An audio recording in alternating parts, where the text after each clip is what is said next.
বল। এই যে এবারে ঢুকতেছি আমরা, এই যে সুন্দরবন ফরেস্টের অফিসের সামনে আছি আমরা এখানে। এটা হলো গুলশাখালী ধানসাগর ফরেস্টের অফিস। তো এখানে জঙ্গলের ভিতরে দেখেন অনেক কিছুই আছে। ভিতরে যাওয়া নিরাপদ হবে? যাওয়া যাবে ভিতরে? এই যে দেখেন, হ্যাঁ নিরাপদ বলতে আমি লগে থাকলে তো নিরাপদ। কারণ এখানে বাঘ আসে? এই ফরেস্টের অফিসের নিচে থাকে। বাঘ আসে ফরেস্ট অফিসের নিচে? হ্যাঁ, রাত্রে এখানে অফিসের নিচে থাকে। ভাই ওই মাসে আবার না আসে ভিতরে ঢুকবো না, আজান দিয়েছে কিন্তু। আসলে ভিতরে ঢুকবেন? না না না, ভিতরে ঢুকবে না। আমরা গেছিলাম, আমার মনে আছে এখনো। ওই ভিতরে এই জায়গা থেকে ঢুকিয়া ওইদিকে গেছে। হ্যাঁ, এদিকে বাঘ আসে না? এই যে এই ফরেস্টের যে নিচে না, এরা তো নিজেরাই নামে না। নিচে থাকে। এরা নিজেরা নামে না। আচ্ছা, তারা রাত্রে নিচে দেখেন থাকে না সব তো। গ্রিল মিল দিয়ে আটকানো, গেটে সব ই করে।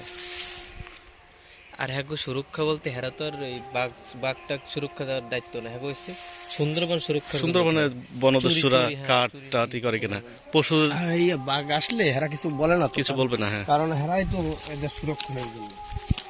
কি সুন্দর সুন্দরী গেছে এটি না, এটি কি গাছ? হয় হয়, এলে সুন্দর। ধরে রাখি ওই সুন্দর সুন্দর, ওই সুন্দর এই সুন্দরী কাঠ না এটা?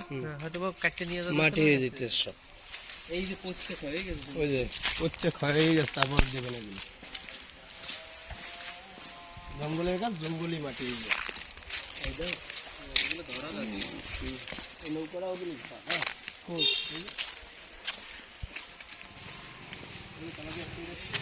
প্রিয় দর্শক, আমরা এখন আছি সুন্দরবনের মধ্যে আছি। সুন্দরবনের আপনারা দেখতে পাচ্ছেন, এটা হচ্ছে ঘুষাখালী বন, টহলফারি, ধানসাগর,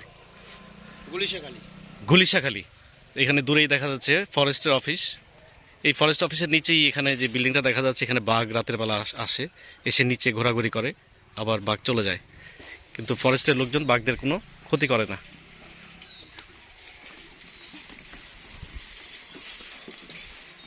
এই যে একটা ব্রিজ দেখা যাচ্ছে, এই ছোট্ট একটা পোল, কাঠের ব্রিজ।